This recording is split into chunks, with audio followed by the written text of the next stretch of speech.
지금 이제 EBS 교재가 나왔잖아. EBS 교재 사야 돼요? 뭐 어떻게 해야 돼요? 이렇게 얘기들 많이 하는데 지금 기준을 아예 잡아줄 테니까 여러분들이 지금 안내를 받기 바랍니다. 일단 EBS 교재가 연계가 되기 때문에 문제가 되는 거죠.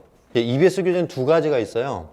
수능 특강이랑 수능 완성이 있어. 완성은 한 권이니까 그냥 이거 한 권 사면 되거든. 근데 이제 이 수능 특강이 문제예요. 이 두꺼운 책이 3권이나 있어요. 갖고 다니기도 불편하고 화작문, 독서, 문학 양도 제법 되고 한단 말이야. 그래서 지금 묻는 질문이 이걸로 수능 대비 어떻게 하느냐, 이런 추상적인 질문에서부터 가장 좀 직관적인 질문이 이거 사야 되느냐, 이런 생각까지 나오거든요. EBS는요 여러분 내신 대비로 쓰기만 하면 됩니다. 그러니까 여기에 있는 게 수능에 연계된다고 해도 독서 같은 경우에 전혀 체감 연계율이 없고요. 화작문은 거의 제로에 가까워요. 뭐 연계가 된 적도 거의 없고 되더라도 이제 거의 체감 연결이 없단 말이야. 새로운 문제라고. 그러니까 문학 정도 연계되는데 문학의 경우에 있어서도 시나 고전시가 빼고는 산문 같은 경우는 그냥 다 다른 부분이 나오죠. 그러니까 이걸 여러분들이 어떤 암기식으로 해서 대비하는 교재는 아니란 말이야. 단 내신은 지문 그대로 하고 문학만 변형해서 나오잖아요. 그래서 이건 여러분들 내신 대비로 쓰는 건 괜찮아요. 그래서 만약에 내신에서 저기 화작문 안 쓴다, 그럼 이거는 안 써도 되는 거지. 특히 화작문 안 써도 돼요. 특히 여러분이 이제 그 화작문 같은 경우에는 풀 소스가 많아요. 이거는 어차피 이거 아니래도 오히려 이건 수능이랑 비슷하게 생긴 유형을 공부해야지. 여기서는 새로운 유형 실험도 많이 해요. 굳이 여러분이 실험 대상이 될 필요는 없잖아요. 그래서 이건 트렌드도 좀 안 맞고 하기 때문에 굳이 살 필요는 없습니다.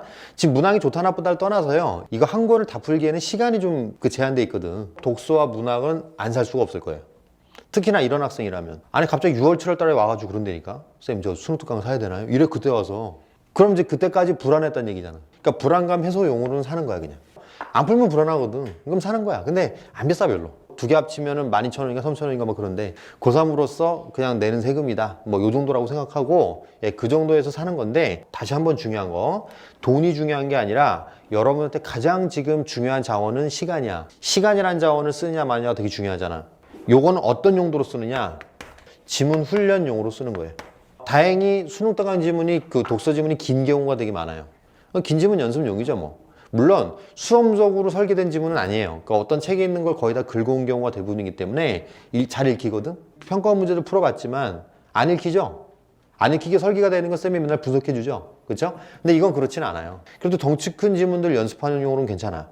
문항에 대해서 너무 매달리진 않았으면 좋겠어. 그러니까 예를 들면 뭐 EBS 문제가 다 안 좋다 그런 얘기가 아니고 10문제 중에 2문제에 문제가 있다 이러면 이제 그 문제집을 신뢰할 수가 없거든. 그러니까 그럴 여지가 없지 않아 있어요. 그래서 그 부분은 여러분들 문항에 너무 매달리지 말고 지문 훈련용으로 쓰는 게 영리하게 쓰는 거다, 이 말입니다. 문학도 마찬가지죠. 문학 같은 경우에도 특히나 산문 같은 경우에는 그 부분이 나오진 않지만 어쨌든 상황 판단 연습용으로는 괜찮잖아요. 그래서 EBS는 그 정도로 활용하면 충분해요. 지금 쌤이 말하는 거는 수능적으로는 그 정도 의미가 있고, 내신에서는 선생님이 하라는 대로 해야지. 학교쌤이 하라는 대로 해야죠. 이거 외워라 하면 외워야 되는 거고, 여기서 나온다 하면 그거 뭐 달달달달 여러분들이 또 연습 많이 해야 되는 거고. 여기서 지금 이상한 책이 하나가 나와서 지금 문제가 되는데, 이거 얘가 지금 각 책의 2배씩의 가격이에요. 그래서 이제 이게 좀 문제가 되는데, 일단 결론적으로 얘기해 줄게. 다시 한번 대전제만 일치하면 돼. 내신에서 쓴다면 하면 돼. 근데 이걸 수능 대비용으로 쓰는 거는 별로 추천은 안 해요. 그 책 정리된 게 여러분 자습서랑 똑같이 생겼습니다. 그거는 내신식으로 정리가 되어 있기 때문에 수능이랑 별 관련은 없습니다. 그래서 요거는 내신에 쓸 때만 사고 아니면 사지 말길. 이거 살 때 웬만하면 인터넷으로 사세요. 프로 할인이야. 근데 이거 서점에 가서 굳이 발품 팔아갖고 이것까지 사오는 거는 별로 그렇게 좋은 행동은 아니야. 다 보면 좋겠지만 시간이 부족하기 때문에 가장 효율적으로 보는 방법이 뭔가, 요걸 설명을 한 겁니다. 수능 완성 같은 경우에는 내신이 안 나오는 경우가 많죠. 그래서 이거는 뭐 여러분들 선택입니다. 그냥 불안하면 사는 거고 아니면 마는 거고, 그 정도 선에서 끝나는 거고, 요 2권 빼고는 연계 교재가 아니에요. 전혀 연계되는 바가 없습니다. 나머지 부분들은 여러분들이 전혀 신경 쓰지 않아도 됩니다. 자, 그러면 우리가 쌤 그럼 이제 아니 뭐 이렇게 지문 훈련용만 하면 이게 되겠냐, 이런 생각 할 수가 있잖아. 걱정하지 않아도 됩니다. 쌤이 이제 여러분한테 제공할 수 있는 거는 일단 궁극 해설지가 나갈 거예요. 문학 전지문 나갑니다. 작년 같은 경우 수능 특강 궁극 해설지가 560페이지 정도 나왔고요. 이 분량이. 수능 완성 같은 경우에 300페이지가 넘었어요. 그래서 거의 이제 900페이지 가까이 돼서 이제 학생들이 이제 그걸로 공부를 했는데, 수능 특강에 있는 걸 아예 수능적으로 설명을 다 해줄게. 여러분 쌤 궁극해설지 어떻게 생겼는지 알죠? 고전시가 수업을 읽다, 현대시 수업을 읽다, 평가원 수업을 읽다처럼 그렇게 해서 만들어서 주겠다고. 지문 해설 다 해줄게요. 어차피 이건 지문 훈련용이잖아. 그지? 그러니까 지문 해설을 여러분 문학에 대해서 다 해줄 테니까 예, 그렇게 보도록 하고 요게 이제 정리 개념이에요. 이게. 그 다음에 준 초이스라는 커리를 통해서 적중을 대비해 주겠습니다. 어차피 EBS에서 나오는 거 정해져 있어요. 그러니까 작년 같은 경우 그 월서는 16경과 같은 경우에 3번 이상 했다니까. 한 달 동안에. 막판 한 달 동안에. 그래서 그게 어려운 게 아니야. 여기도 들어있었고 이미. 예. 그래서 이제 우리가 로직으로 꿰고 고전시가도 그렇게 꿰고요. 고전소설 같은 경우에도 여러분 꿰는 방법 보면 이제 되게 일관적으로 탁 꿰버려요. 예. 그래서 이제 그 부분을 확실하게 정리를 해주는데 가령 이런 거야, 여러분. 교과서 같은 경우는 아주 이런 게 골고루 다 들어있죠. 이렇게 아주 골고루 로직들이 다 들어있죠, 이렇게. 당연하죠. 그건 교수님이 만든 건데. EBS 같은 경우에는 한 사람이 집중적으로 만들질 않아요. 여러 사람의 지문을 갖다가 모으기 때문에 로직이 편중돼 있습니다. 이런 식으로. 수학으로 따지면은 뭐 확률 통계에 갑자기 확 몰려있다거나 올해는.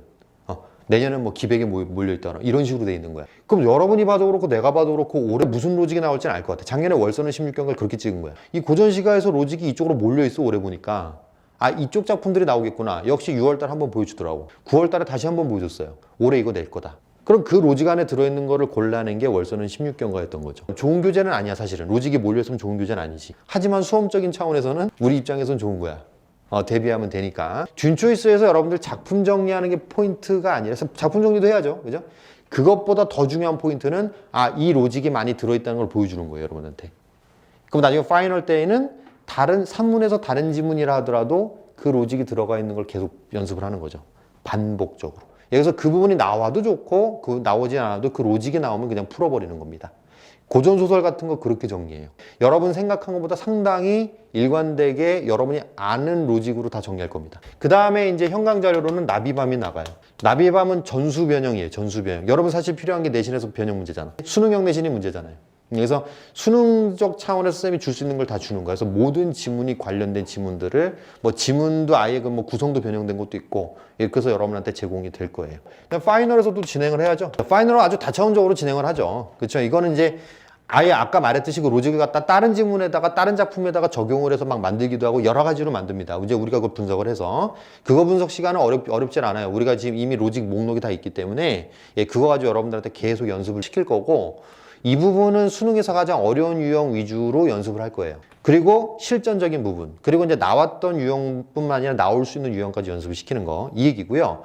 올해부터는 정규 커리에서도 이걸 다 적용을 할 거예요. 3월 달에 프리미엄이 나오거든요. 이 프리미엄이 최고난도 지문이에요. 그러니까 EBS 지문 가지고 최고난도 지문을 만들어 본 걸 또 풀어봐야지. 그래서 작품 연기를 다 시킬 거예요. 아마 여러분들이 풀 때 종종 틀릴 수 있는 문제들, 그 지문 좀 길고 나왔는데 한동안 안 나오고 있지만 되게 최고난도의 유형들, 이런 것들을 풀 거고, 이 스피드업에서는 수능 특강, 수능 완성이 다 나온 상태니까 저 두 개를 또 합쳐가지고 또 연습을 하는 거예요. 여기서는 이제 어떻게 하면 우리가 스피드를 올릴 수 있을까에 대한 부분들을 같이 하는 겁니다. 일관된 방식으로. 이게 지금 다 진행이 되기 때문에 우리가 수업 때 하는 EBS를 피해갈 수가 없어요. 어차피 EBS 연계가 되는 부분이면 무조건 우리가 한 부분이 나오게 돼 있습니다. 그거 되게 어려운 일은 아니에요. 적중을 하고 안 하고의 문제보다는 더 중요한 거는 시험에 나온 게 우리가 몇 번씩 했느냐가 더 중요한 거예요. 얼마나 집중적으로 했느냐. 아마 집중적으로 한 상태가 되어 있을 겁니다. 다시 한번 결론적으로 얘기하면 수능 특강이나 수능 완성은 그냥 내신 교재다. 아니면 불안감 해소용이다. 여러분이 활용할 수 있는 건 그냥 이해 용도. 거기 있는 문항의 경향을 분석한다거나 이럴 시간에는 차라리 기출문제 하나를 더 푸는 게 훨씬 낫겠지. 검증된 지문 푸는 게 훨씬 나아요. 그래서 이제 이 부분도 이제 쌤이 커리에서 다 녹여 놓을 테니까 그것도 걱정하지 말고. 이게 제일 핵심 커리고요. 그 다음에 이 정도까지가 이제 EBS 정리 개념으로서 핵심 커리입니다. 그래서 이제 여러분 나중에 이 두 가지만 제대로 해도 이게 EBS는 정리되고도 남아요, 그냥.